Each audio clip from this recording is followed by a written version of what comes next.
Dag sê en welkom by die lesery. Ek is Karen Loots en vandag gooi ek jou vir die wolwe met die geheimsinnige en spanningsvolle verhaal Hoërskool Gruwel, waarin Liesel Jansen van Rensburg die heksepot roer met haar pen. Sy is 'n gekwalifiseerde Afrikaans onderwyseres met 'n honeursgraad in Afrikaans en Duits. En Liesel se passie vir kinderliteratuur en kreatiewe skryfwerk skyn helder deur in haar ongewone storielyn. Die boek neem ons na meneer X se eksklusiewe skool, 'n plek waar toelating afhang van die feit of jy waardig is en of jy 'n gruwel is. Die hoofkarakter leer vinnig dat as jy eers as 'n gruwel geklassifiseer is, dit nie sommer oornag verander nie.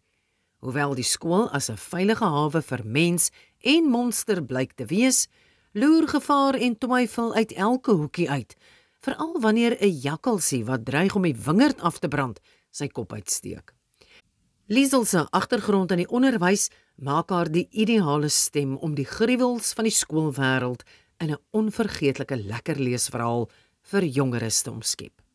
Hierdie is die tipe storie wat jou leser na binne laat kyk en los met die vraag: watter een is ek? Gaan soek vandag nog jou kopie op viva-afrikaans.org en skaf dit aan teen 'n karige R116. Dis ook sommer die ideale geskenk aan iemand.